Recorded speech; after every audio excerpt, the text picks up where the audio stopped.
Hello, I'm Alex T. Smith. I'm the author and the illustrator of How Winston Delivered Christmas, which is the first book starring Winston the Mouse. This is a special festive story which is told in 24.5 chapters. So you read one chapter a day on the lead up to Christmas, and I thought I would start you off by reading the first chapter now. Chapter 1. This chapter is to be read on the 1st of December. A very important mission. The toy shop on Mistletoe Street was crowded and noisy.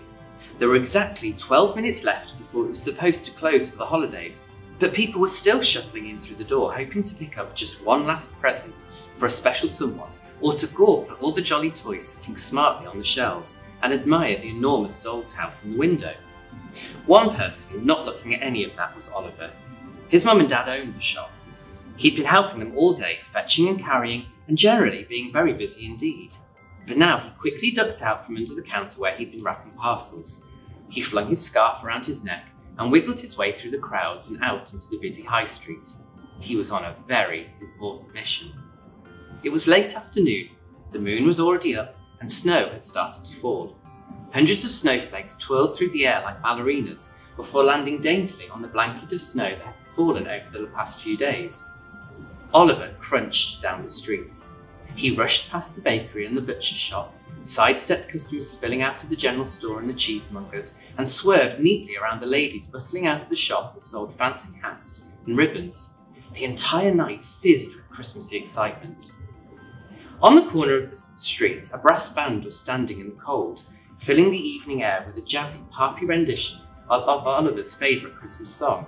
He stopped and listened for a moment before remembering his mission. He weaved his way around the final knot of shoppers, their arms piled high with boxes and bags, and stopped in front of a bright red letterbox. He rummaged in his pockets. They were full, as usual, with all the extremely important things you need to have on your person when you are 8 years old.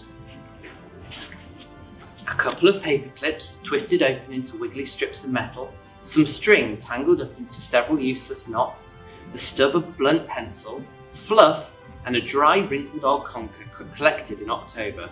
All of this was vital. Eventually, Oliver found what he was looking for, an envelope. It wasn't too badly crumpled, and he'd written the address on the front in his very best handwriting. He'd left it a bit late to send, but he crossed his fingers and hoped it would get there when it needed to go in time.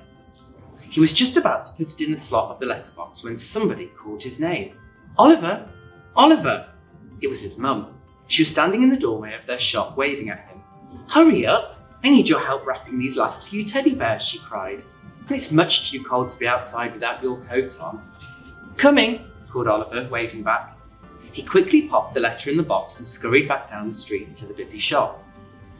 Now, whether Oliver's envelope got caught in the chilly breeze, or was found by a shimmer of winter magic that was fizzing about that night, nobody knows.